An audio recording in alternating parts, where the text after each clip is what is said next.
is understanding disease so complicated? Why does medical training take the better part of a decade? While surgeons must learn complicated skills, all doctors must learn thousands of individual diseases, as if each were its own theory. Each disease is a package of causes, risk factors, treatments, and prevention strategies that are always changing. You don't have to be medically trained to see that information about disease is conflicting, totally confusing, and a little different for everyone. This indicates that there's something wrong with how we perceive the disease problem. It's a systemic disease of perception, and in this case, that disease is ignorance. That doesn't mean it's intentional. It means we're trapped in a certain way of looking at the problem, and it needs a lot of work. Fortunately, there are some examples of big perception issues that have been overcome in the past. In this video, we travel to the time of Ptolemy to see how the old belief that the Earth was the center of the universe can help us understand disease today. If you follow the path of Jupiter through the night sky, it looks like this, as it has probably since the formation of the Earth. This image shows Jupiter moving across the night sky at about 1 week intervals. And as you can see, it goes in a forward motion, stops, goes backwards in a retrograde motion, stops, and then goes forward again. In the time of the ancients, many believed the Earth was the center of the solar system or known universe. When they saw the planets moving this way, they assumed it represented how they actually moved in space, from the point of view of a stationary Earth.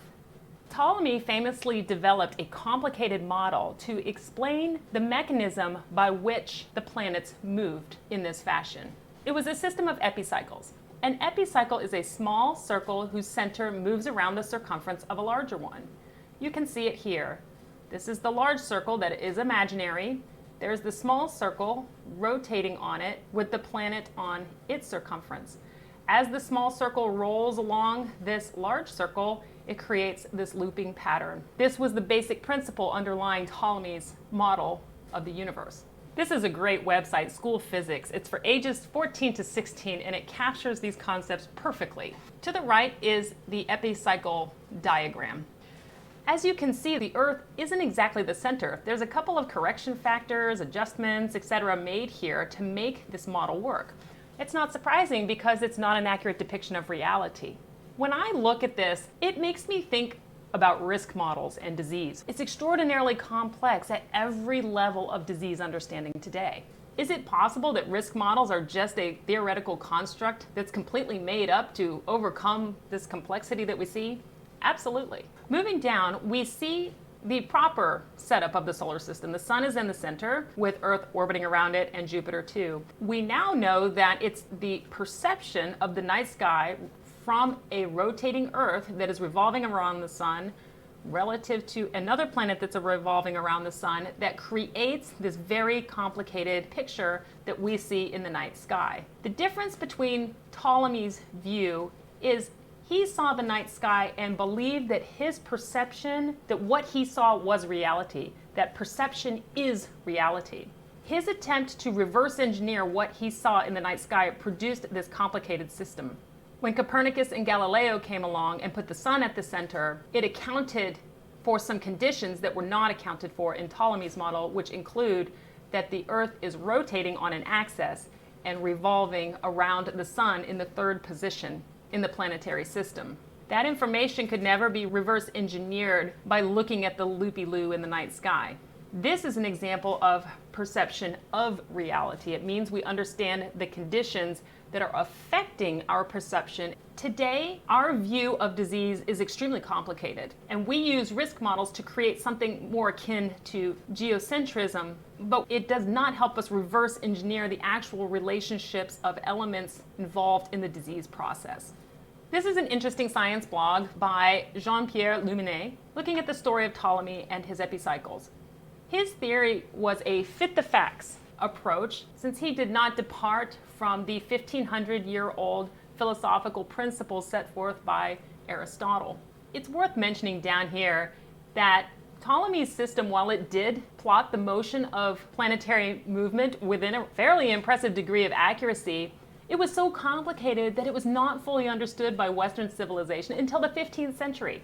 It took 13 to 1400 years for anybody else to figure out what Ptolemy was doing. Is that where we are with medicine? Probably. We might have sped it up a little bit with technology, but holy crap. This blog comments that Ptolemy proudly defended its complexity. Quote, "We must, as far as possible, apply the simplest hypothesis to the movements of celestial bodies, but if these are inadequate, we must find others which explain them better." That put him at the forefront of modern scientific thinking, and it absolutely applies today. How we think disease works and evolves is fairly simple intellectually, but given the complexity it generates, it's probably wrong. It's time to come up with a better explanation that better predicts how disease moves and affects people. Only then can we find real healing strategies. What does epicycles look like in today's medical science and clinical medicine?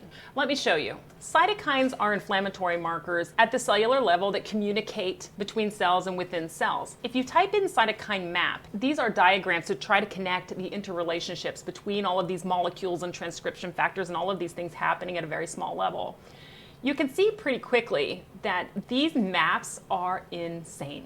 This one represents a concise interaction map of 12 cytokines, 8 transcription factors, and 24 key molecules. Does that look concise? Can you imagine trying to develop a drug, trying to target one of these molecules? Look at this. How do you find, even if you could, say, target this molecule and it had a positive outcome in some disease, look at all the connections it has. And does it really have a meaningful effect when things are this complex at this level? I don't know. But look down here. Look how complicated these interactions. I mean, oh my gosh, that's a mess. This is looking at blood cells and how they interact, predicted interactions of COVID proteins. Down here, this is another one that's looking at the proteins within COVID, how it works, and these different colored dots are different types of proteins and what things are doing. And you can just see how complicated all of these things are, like trying to understand how things interact at the, holy cow, look at this. Network analysis of Down syndrome and COVID. Oh my gosh, look at these. If it just looks like a gray blob to you because it's full of lines that are connecting all of these factors, this is epicycles. So when we're talking about what we see, we're out here looking at this crazy complicated situation. We're trying to understand, well, why does it move? Why does it look like that? No, we're not saying why does it look like. We're saying it moves like that. How do we solve it? How do we create a model to understand where this is going to go? And it's a fundamentally flawed way of doing business. While it's pretty easy to see the epicycles at this level, it's also seen at the clinical level, but it's harder to appreciate. I pulled up this schematic. I picked a random chronic disease. I picked multiple sclerosis. And as you can see, this diagram shows a person and it shows the symptoms batched by organ system that a person with multiple sclerosis can have. We see over here who it affects, women more than men. It's described as an autoimmune neurodegenerative disease of the central nervous system. And we see over here what's happening to this nerve that's causing the disease. We see the presentation, classic symptoms a patient can have, the things we find on exam. We see that there's a couple clinical courses. Some people have flares, but then the flare resolves. Other people, they flare up and it doesn't resolve. There's different imaging findings and then what to do. So this is also epicycles. All of these different things. When you can say some people sometimes, you're probably dealing with epicycles. For example, in these symptoms, some people sometimes feel fatigue, depression, or mood disorder. Some people sometimes get visual problems. Some people sometimes have sensory abnormalities. Some people sometimes have these other symptoms. Some people sometimes have these exam findings. Some people sometimes have these MRI findings. And some people sometimes have these clinical courses. So we really are talking about epicycles again. We recognize the disease, but then it becomes so nuanced and personal with a presentation and a pattern that is unique to that individual that doesn't really fit a perfect mold anywhere. That's because our perception of what's going on with disease is not accurate. One other thing I wanted to say as I wrap up this video is just a funny observation. As I looked at this diagram, forget that we're looking at the solar system. As a medical person, when I looked at this, I saw a cross-section of an eyeball. Like, this is the center of an eye. Here's the lens, and like someone's looking out and seeing this mess. So it's almost like this is a depiction that we believe we have an unobstructed view of this very complicated view of disease that we have. And so the thinking that set the solar system straight did not set our understanding of disease straight. Ultimately, something's wrong with our perception of disease.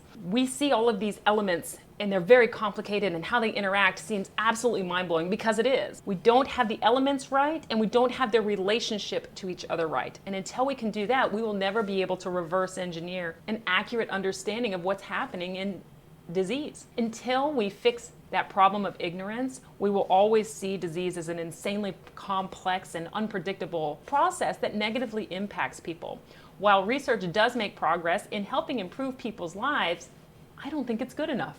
Only when we actually understand the disease process and have a new theory that explains why things look this way will we make real progress in healing people with chronic diseases. If you're interested in this topic, I carry this allegory forward to explore a little bit more of the specifics from a perception standpoint about what we could be missing in disease and try to get a little bit more of a grip on the problem at hand. I hope you've enjoyed this video. Please like and subscribe and leave your comments below. I'd love to hear from you. Have a great day.